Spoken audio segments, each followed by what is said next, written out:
Salutations everybody, it is Matty here today and welcome to another Skyrim video in 2021. That does not get old to say. Yes, I am admittedly authentically excited for Skyrim Anniversary Edition. Granted, we don't know the price yet, so that could change really quickly. I would not be here making this video without Skyrim, so I owe this game a lot because it built this channel, quite honestly. With that said, ladies and gentlemen, we have a lot of Skyrim Anniversary Edition details to comb through in today's video. New quests, new locations to explore, new weapons and armor, new player homes, and so much more to dive into. With that elusive price tag, we'll get to it, don't worry. If you're new here, and you're looking for Skyrim content, can't believe I'm saying this in 2021, consider subscribing. We're certainly going to be doing a decent amount of it, and I hope Bethesda expands their efforts to other games with Creation Club, like Fallout 4, you know? Shout out to Fallout. Before we begin, a word from our sponsor. Okay, so you've decided to shave your balls in the name of Manscaped. You've thrown deodorant on your balls in the name of Manscaped, and you even sprayed them with ball toner in a quick situation where they smelled pretty bad in the name of Manscaped. But now it's time for you to grow up and actually wash your balls in the name of Manscaped. Shout out to Manscaped for this one, all right? Because it is vegan. It is cruelty-free, so it was not tested on animals. And as someone with very sensitive skin, it hydrates, it smells great, it's an evolved version of their cologne. It's incredible. So shout out to them for giving me a new body wash to experiment with in a life where I just use bar soap and I'm really extremely boring with my body wash because quite honestly, I can't use anything else. Otherwise, I itch all over the place. So maybe it's time for you to consider washing your balls. If that sounds like an appealing idea to you, then all you gotta do is head over to manscaped.com and use the code Matty for 20% off your next order. That is code Matty at manscaped.com, 20% off your next order. Wash your balls today. So, for those who haven't been paying attention, Skyrim Special Edition is the game that's going to be getting upgraded here into Anniversary Edition. If you already own Skyrim Special Edition, a free update will arrive to it with what they're calling 4 new pieces of content, but it's really 3. I'll explain why.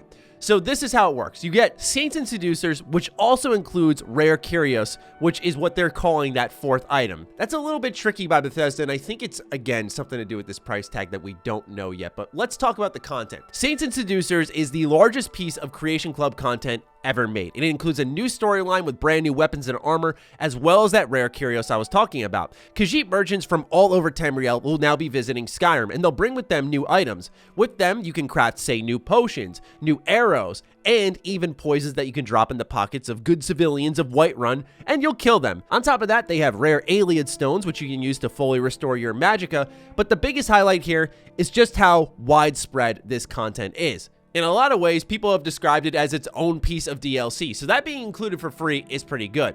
On top of that, they're also bringing survival mode. If you've already played Fallout 4 survival mode, you'll be familiar with what Skyrim survival mode is. You're effectively going to try to stay warm by staying near the fire or using a torch. You have to keep an eye on your hunger and exhaustion, which are attached to your stamina and magicka bars, and you'll be sure to keep those managed by eating, drinking, cooking some food, and sleeping. So it adds an extra layer to Skyrim's gameplay, and it sort of transforms how you interact with the world. Certain objects that you find, like plants, potions that you loot, all of a sudden become a lot more valuable now. It's kind of like how New Vegas' hardcore mode, in my opinion, added a lot to the open world. You may find that here with Skyrim, and plus, it's a new way to play the game. They also added fishing, where there will be 20 unique fishes for you to catch. You can cook them, display them, or put them in your aquarium. And what I thought was interesting is they highlighted that there are quests based around fishing. So that is going to be interesting to see how that's handled, if it's just going to say catch X of this. But when they talked about that, a whole cabin shook, like a giant fish had just crashed into it, and they were like, what was that? So I'm wondering if you're gonna have to catch this giant sea creature or something like that. Really excited to see how that turns out, but I don't want to let my imagination get away from me. This is Creation Club content after all. All of those that I just mentioned so far are free. If you own Skyrim Special Edition, you will get all of those in a free downloadable update. Then there is the Anniversary Update. The Anniversary Update will be a paid upgrade. How much will it be?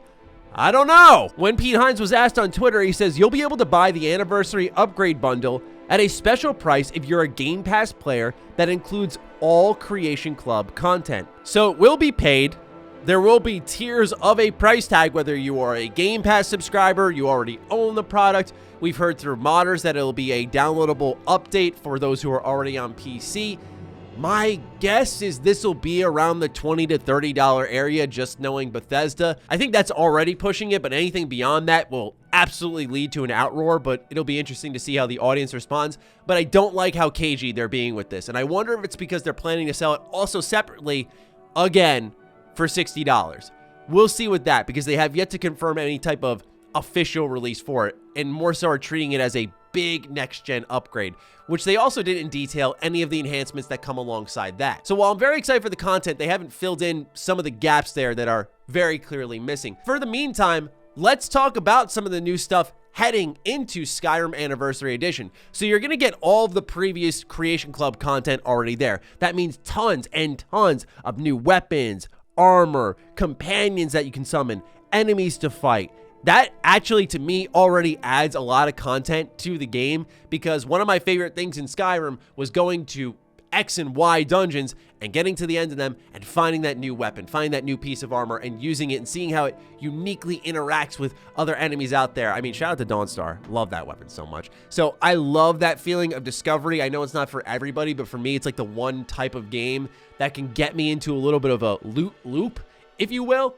So I'm excited to just see more of that injected into the world on top of new quests. But the most significant additions that they highlighted in their trailer were two quest lines. One is called Ghosts of Tribunal, which will include a dozen new weapons and armor featured in Morrowind. There's also The Cause, where the Mythic Dawn is trying to form a brand new Oblivion Gate. So there will be new weapons, locations, and enemies to fight. And at the end of it all, you'll be able to conjure a Daedric horse, which is absolutely dope. I find it really awesome that they're bringing stuff from Morrowind over, they're bringing stuff from Oblivion over, tickling that nostalgia ever so slightly, because I know all of you are right there with me. We'd love to see Bethesda start to remaster some of their older content. With everyone under the sun remaking and remastering things, I don't think there would be much of an argument when you go from Morrowind all the way up through their library until Skyrim that, hey, let's remaster some of these, as much as I'm excited for Anniversary Edition outside of Skyrim. We can actually take a look at some of the new content that you're seeing on screen here. For example, we get the Staff of El-Noid, which when sprayed on the ground, it creates a wall of lightning that does 50 points of shock damage per second and absorbs 8 points of stamina per second from the target. There's also Scourge, which is a two-handed battle axe, which summon Daedra that are up to level 36 are sent back to Oblivion. There's other throwbacks in the older content like the Dwemer horse and armor, the Knights of the Nine armor. For those who are looking for a gauge on how long a lot of this Creation Club content goes for, the way that it's structured, it is not going to be, I'd say, expansion pack size, but with all of them combined, it may actually end up feeling that way, where you'll get a quest that's like a half hour to an hour here and a quest that's 45 minutes over there. And it will add up over time, where based off my experience with Creation Club, primarily in Fallout 4, you'll have to go get a new weapon or a piece of armor, and it'll take you on a quest line to multiple areas, and you'll eventually find it, and it'll take about, like I said, an hour or so. And I think that's pretty good if you're looking for new stuff to do or new ways to interact with the world in Skyrim, and that's not including new dungeons that have been created specifically for this content. So if you're like me and you're just looking to dive into Skyrim's new stuff, you'll actually be able to do so. Here's what Bethesda wrote on their Bethesda.net post. In November, we're adjusting all Creation Club quests, both old and new, to no longer initialize on startup. We're aware some players found the rush of quests with a new character to be overwhelming, especially those who have many creations. Thankfully, with so much content available, it's now easy to encounter these organically while adventuring across Skyrim, so we wanted to bring this experience in line with the rest of the game. If you do want to pursue a particular creation, instructions are included in their store descriptions. I actually really appreciated this cleanup because it brings me back to like when I just did a New Vegas playthrough recently, and you're firing it up, you leave Doc Mitchell's house, and all of a sudden, boom, quest, another quest, and it just keeps hitting you with all the DLC content. I like that they've streamlined this a bit because with 70 plus new creations that are included in Anniversary Edition, you may be wondering why they would do something like this and why it's significant. Trust me, you'd be sitting there just skimming through a ton of notifications and not knowing what quest just got activated. What I really like is that there are going to be instructions on how to track them down through Creation Club itself. The only thing I do kind of worry about is, for myself, again, I just want to go in and see the new content. If I get roped into the rest of the game, hey, I'm not going to complain. I love Skyrim. But if I'm just there to see all the new content like many of you are, I hope that it's a way where I'm not going to save the game, quit to the main menu, go to Creation Club, check what's there, then pop back into my save file. Is it a minor inconvenience? Yes, but I was hoping there would be a more streamlined way of doing that, a more accessible way of doing that that doesn't involve me breaking up the game experience too much. But I get the trade-off here, right? Some people want to experience that organically. They're not like me trying to make content and just see the new things and experience them and then move on. Bethesda's making it a part of the overall experience, and I think for the health of the game, that is the smarter choice. But overall, that is how you're going to be able to tackle it, whether you want to do it my way or not. Just know there are options there on how to find it all. But yeah, that's everything that we've learned so far about Skyrim Anniversary Edition. Again, that price tag continues to elude us, and with time ticking, I mean, what are they waiting for? That's the thing. The silence is really getting concerning, and I don't want to overreact, but if it were not going to be something that would, I think, upset people, they probably would have said it already. So I'm not feeling optimistic about the price they're going to put on Skyrim Anniversary Edition, even if you're already an owner. I think you're probably going to see the best price be for those who are in Game Pass.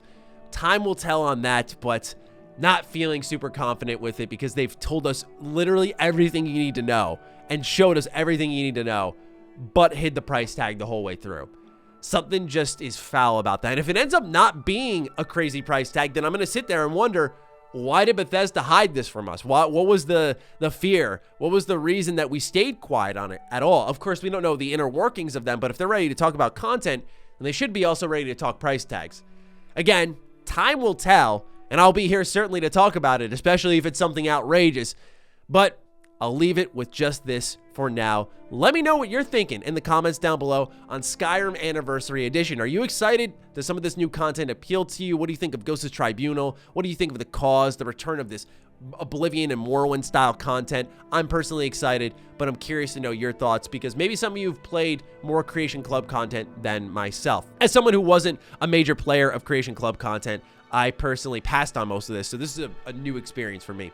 With that, ladies and gentlemen, let me know what you're thinking, and I'll talk with all of you very soon. Be sure to follow me on Twitter, follow me on Instagram. Those links are in the description down below. And a big thank you to all the patrons, all the members who continue to support the hell out of the content here. Stay sexy, stay active. I love you all. Peace.